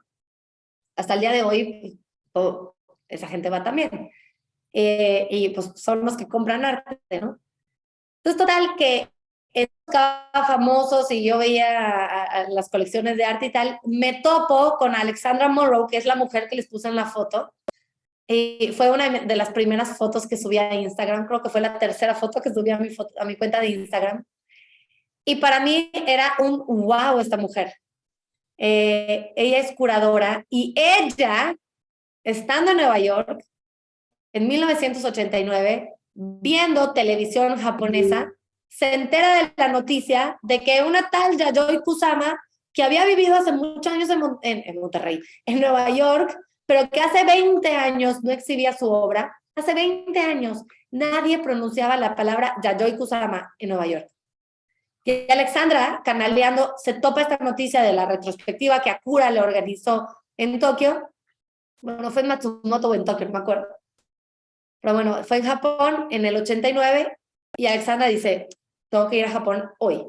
Y se va y pide hablar con Kusama y le dice, Kusama, necesitas regresar a Nueva York. Y ella dice, ¿cómo? Pero pues, nadie me conoce, yo nunca fui nadie, la verdad, no, tienes que regresar. Entonces la convence y en el 89 le hace la primer gran retrospectiva. Compiló su obra desde los 50 hasta lo que último que había pintado ya a finales de los 80 en el hospital psiquiátrico. Fue un boom, a la gente le encantó redescubrir a Kusama, pues ya la mentalidad 20 años después ya aceptaba eso como un arte pues ya es tradicional. Y de ahí fue éxito tras éxito, taquilla tras taquilla a reventar hasta el día de hoy, ¿no? Alexandra Monroe también fue la que redescubrió a Yoko Ono, a Kaigo Qian, que es uno de los mejores artistas chinos contemporáneos. Entonces, esta mujer tiene muy buen ojo y pues es una persona que yo digo, wow. Ok, entonces regresa a Nueva York, triunfa a lo grande y ahora sí, es 1993, Bienal de Venecia y Japón la escoge para que sea la artista que la represente, que represente al país. Entonces, es muy divertido porque 30 años después, 27 años después de haberse colado a la exposición sin invitación y de haber sido expulsada como perro callejero, llega ella y presenta su segundo cuarto de espejos infinitos. Es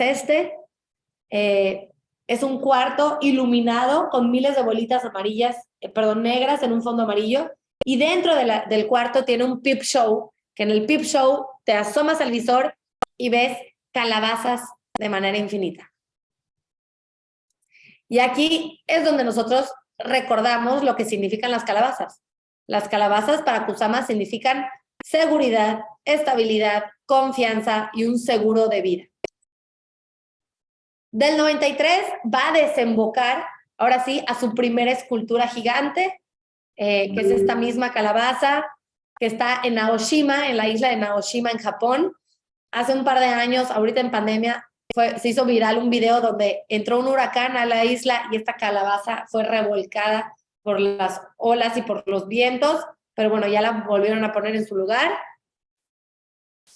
Y ya, la calabaza llegó para quedarse en la obra de Kusama. Ella decía, me gustan las calabazas, a todo el mundo le gustan las calabazas, son una fuente de energía.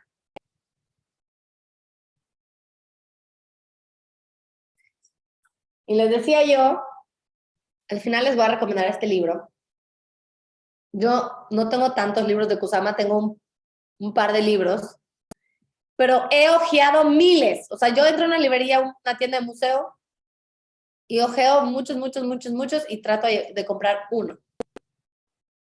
O dos, depende de qué tan grandes, ¿no? Porque luego por el peso de las maletas. Pero si ustedes van a tener un libro de Kusama, yo mucho les recomiendo este. Lo pueden comprar en Amazon y es una inversión como cualquier libro de arte, pero vale la pena la inversión. Entonces, bueno, regresa a la Bienal, ya la mujer es un ícono histórico en el mundo del arte y empieza a hacer cuartos de espejos infinitos. Ya les conté al principio que hizo 20 cuartos de espejos infinitos. Em, por ejemplo, este es otro, en donde ya no es como el que hizo en la Bienal de Venecia, que te asomabas y veías las calabazas, sino que puedes caminar dentro, ¿no? Como los cuartos que ya conocemos. Este, por ejemplo, se llama el de Luciérnagas en el agua.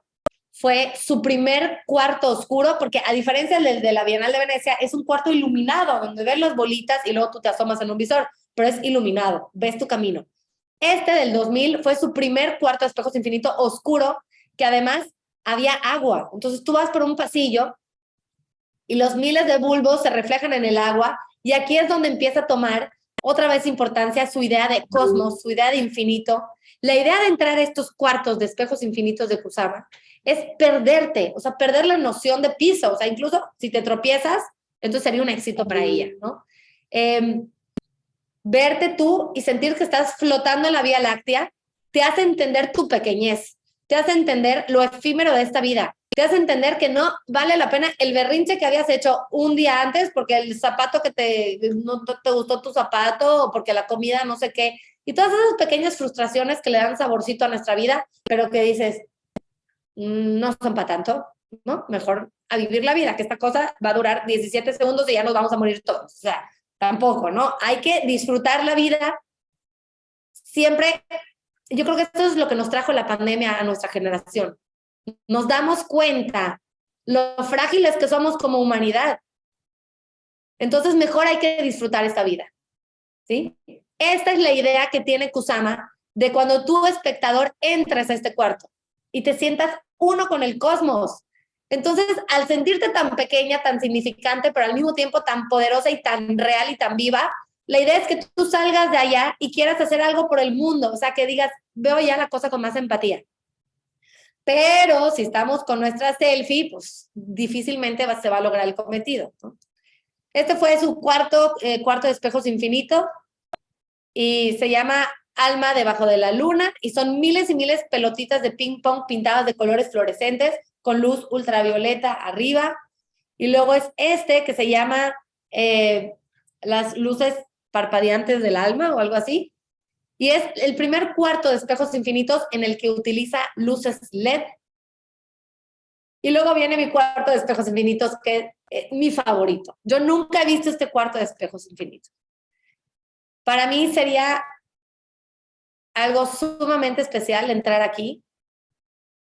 Hace un par de meses se puso de manera permanente en el Museo de Houston, en el Museo de Fine Arts de Houston. Y yo pensar que si yo me subo a mi coche y en 7 horas ya llegué a Houston, me da algo. O sea, yo este año tengo como meta poder ir a ver esta instalación.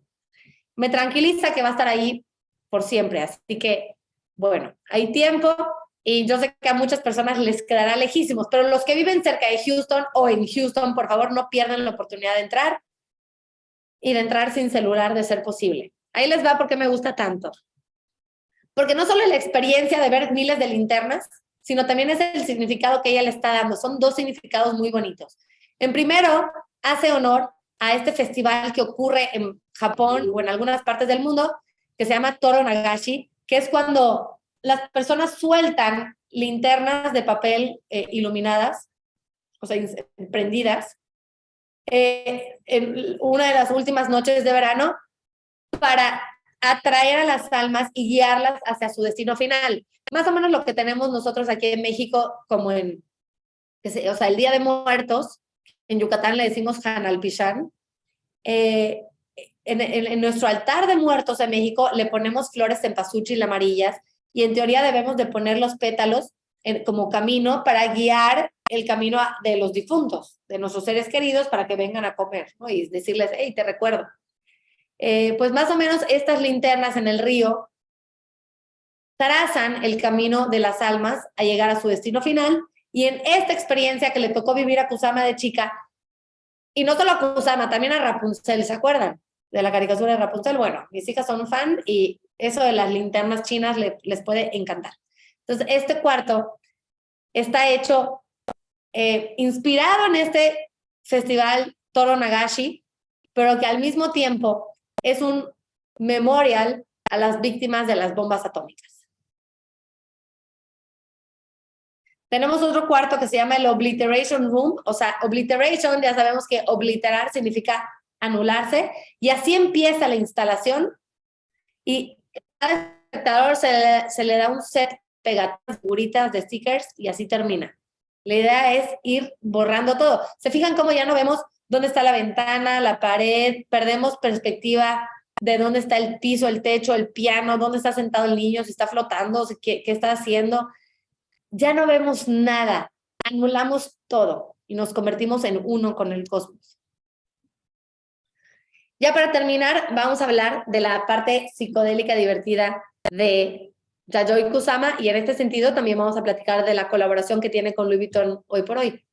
Y su última serie de pinturas se llama My Eternal Soul, le empieza por ahí del 2009, y son estos colores que ya los definimos como el estilo Kusama, ¿no? Son miles de puntitos, sus motivos tradicionales de calabazas, de flores, de falos, de puntos, de líneas, de rayas. Roberta Smith, que es una de las mejores críticas de hoy, que ella de hecho es la esposa de Jerry Saltz. Si les gusta el arte, pues me imagino que ya siguen a Jerry Saltz en todas sus redes sociales. Él tiene el Pulitzer del mejor crítico de arte, creo que se lo ganó hace un par de años.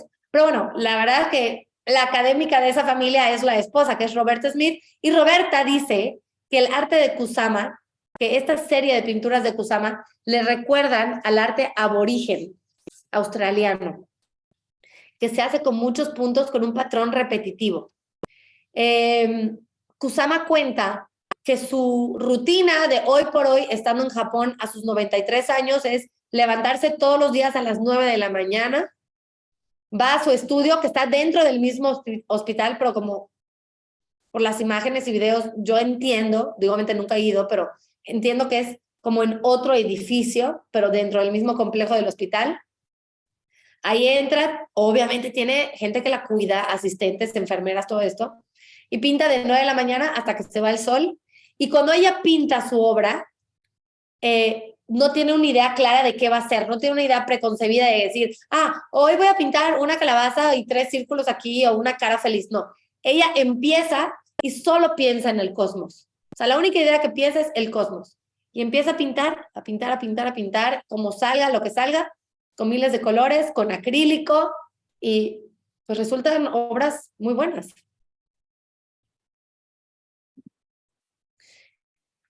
Y ahora sí, el motivo por el cual estamos aquí, del éxito de la campaña de Louis Vuitton, seguramente si tienen redes sociales es porque ya vieron todos los aparadores espectaculares. Hay aparadores en Tokio, Japón, París, Londres, que parece que estás entrando a un cuarto de espejos infinitos de Kusama. Y hay muchas opiniones encontradas. Digo, algo no se hace viral si no hay controversia y polémica. Y aquí dicen, hay los que dicen, wow, es increíble, porque gracias a Louis Vuitton ya mucha gente conoce a Kusama, gente que no sabía quién era Kusama, ya el arte es para todos, y Louis Vuitton hizo una labor increíble en comunicar que existe este artista, ¿no? Hay gente que me ha escrito, no, Andrea, a mí no me gustó porque es demasiado comercial, o sea, va en contra de toda esa ideología de, por ejemplo, el Jardín de Narciso, donde estaba haciendo una crítica a que el arte se vende por $2, o al consumismo y al mercado mafioso del arte que existe, y el hecho que ella esté trabajando y haciendo una colaboración con una de las marcas de lujo, me atrevo a decir, más pretenciosa del mundo. O sea, no tengo nada en contra de Louis Vuitton, es una gran marca y su colección de arte es espectacular, pero las bolsas más imitadas son las Louis Vuitton. Entonces, hay mucho ahí del querer aparentar, querer ser, cuando alguien trae una bolsa de imitación Louis Vuitton, y el LV a ciertas personas les puede caer mal, ¿no? Como de presumido o de wannabe. Y el hecho que ella tenga esta colaboración con Louis Vuitton, a mucha gente no le gusta, porque lo hace demasiado comercial para hacer arte de A mayúscula. Entonces hay gente que no le gusta, hay gente que le encanta, porque entonces tienes a Kusama cerca. Hay gente que me ha escrito, Andrea, ¿qué crees? Me compré mi bolsa Louis Vuitton porque, wow, amé la colaboración y los puntitos y me encantó y estoy feliz con mi bolsa. Y hoy, qué increíble, disfruta tu bolsa muchísimo. Igual a mí me gustaría que alguien me regale una. Pero hay opinión dividida, ¿no?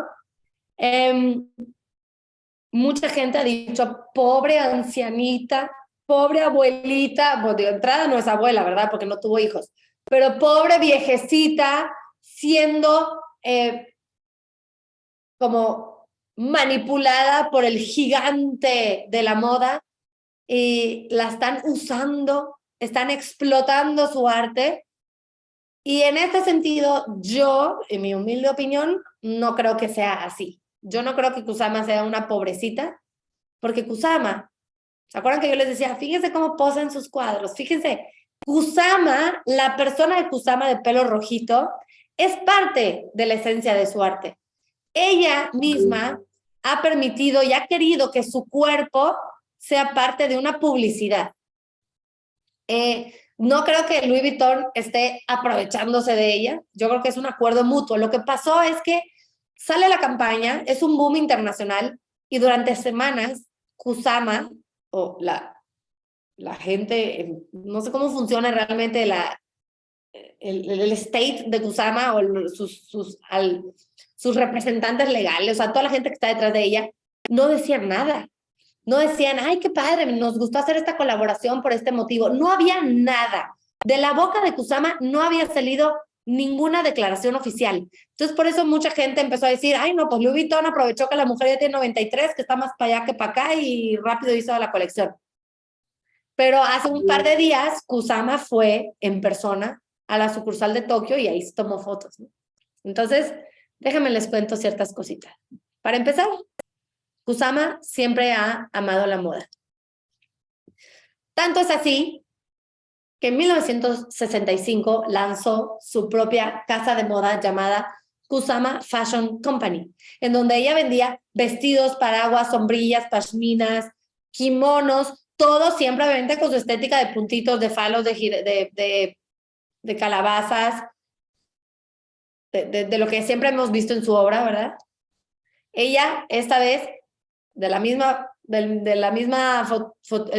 fotógrafo que le tomó la de las tres caras, le pidió que le tomara ahí caminando en las calles con su kimono y su paraguas de Kusama Fashion Company. Pero además, en el 2012, Kusama tuvo su primera colaboración con Louis Vuitton. O sea, no es primera vez que colaboran juntos.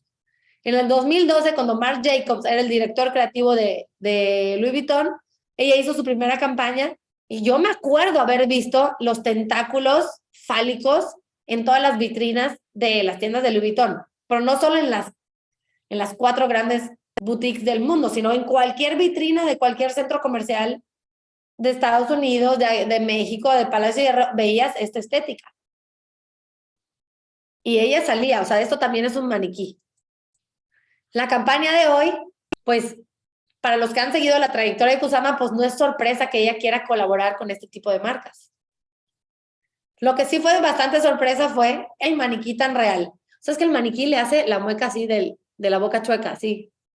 Y ella así le hace también. O sea, es increíble porque surge en nosotros lo que se conoce como valle inquietante. O sea, que la vemos, sabemos que es un robot, pero está tan real que nos dan ñañaras y nos da así como algo.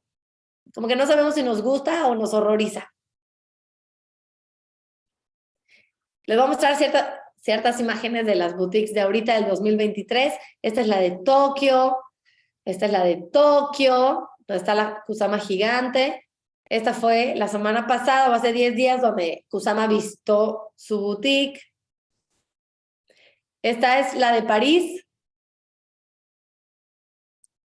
Esta es la más reciente, es la de Londres, en Harrods. Pusieron una Kusama de 15 metros de altura, pintando la fachada del edificio. Y también está la aplicación, ¿no? Es el único juego que le di permiso a mis hijas de jugar esta semana. Es una aplicación que descargas de manera gratuita y se trata, o sea, es de realidad aumentada. La verdad sí está entretenido, en donde a través de la realidad aumentada vas viendo todos los motivos de la obra de Kusama y los vas pintando, y luego hay otro juego que vas pintando la calabaza y vas ganando puntos y los vas canjeando por la colección de Louis Vuitton, obviamente de manera virtual, ¿verdad? Entonces, pues está entretenido y pues sirve para conocer un poquito más de la obra. Ahorita respondemos de preguntas, sin antes decir que la próxima semana es la Semana del Arte en México y estén pendientes de las redes sociales de diderotart.mexico y de Andreinart, que es la mía, para todos los eventos que tenemos para ustedes. Vamos a tener las niñas de Diderot, que son expertas, van a tener un recorrido guiado en Salón ACME, que es una de las ferias más importantes de arte de México. Ellos, como galería, obviamente van a tener un stand, van a tener una participación fuerte, y qué mejor que un experto te explique y te cuente de los artistas y de la obra, porque ya sabemos que cuando conocemos la historia del artista, apreciamos de manera pues distinta y más profunda el arte. También vamos a tener un live en el Instagram de diderotart.mexico para platicar sobre las ferias del arte y el mercado del arte, así que muchas noticias, estén pendientes. Y veo,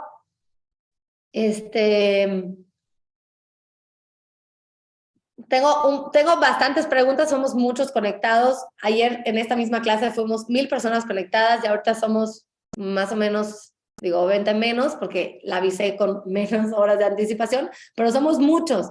Y de las preguntas que tengo aquí dice... Me gustaría saber cómo está la salud de Kusama hoy en día y si realmente ella está al tanto y participa de la campaña de Louis Vuitton. Pues es lo que decíamos. No sé qué tan bien o qué tan mal está. En la foto pues se le ve bastante bien. Se le ve, pues, para tener 93 años, pues, se le ve muy bien. Tiene la misma edad que mi abuela. Y sí, ella está al tanto de la participación en la campaña, 100%. Eso sí, vamos a desquitar ese rumor de pobrecita, viejita, aprovechada. No, ella sí está al tanto. A mí lo que me intriga es, ¿qué va a hacer con tanto dinero? ¿No? O sea, yo sé que por dinero no lo está haciendo, porque ella en varias ocasiones ha comentado que le gusta que la gente se entere de su trabajo, que su trabajo se trata del amor y de la paz, y que quiere que su trabajo llegue a miles de personas para cambiar esa mentalidad, pero que sobre todo le interesa que su trabajo llegue a ojos de las generaciones más jóvenes. Como quiera, los viejitos ya tenemos mucho rato con ella y ya sabemos quién es. Pero los jóvenes los quiere atraer. Y yo creo que lo está logrando de una manera increíble. Porque para los jóvenes que tienen, no sé, 15, 16 años, igual y puede parecer aburrido o frustrante ir a un museo tradicional y ver, no sé, a las meninas de Velázquez. Y dice, ajá, ok, una señorita ya, ¿y qué? O sea, como que las generaciones de hoy están tan estimuladas por tanta televisión, espectaculares, bombardeos, juegos en realidad alternativa y no sé cuánto, que quizá una pintura al óleo sobre tela ya no les llama la atención, ya no los despierta. Y los cuartos de espejos infinitos de Kusama sí, porque son exposiciones inmersivas. Entonces ella ha hecho todo por atraer a los más jóvenes, porque de los más jóvenes también depende el futuro y quiere mandar su mensaje de paz. Entonces, ella sí está muy contenta, yo me imagino, de tener una colaboración con una marca que ha tenido tanto, pero tanto alcance, para mínimo decirle a los jóvenes, hey, existe una artista japonesa, pelo rojo, puntitos, se llama Kusama. ¿Te gustó? Averigua de qué se trata. Entonces, yo creo que el mensaje está llegando muy bien. Confieso que al principio de la campaña, cuando la vi, dije, híjole, ¿por qué? O sea, ¿por qué lo hacen tan comercial? No está mal que el arte sea comercial.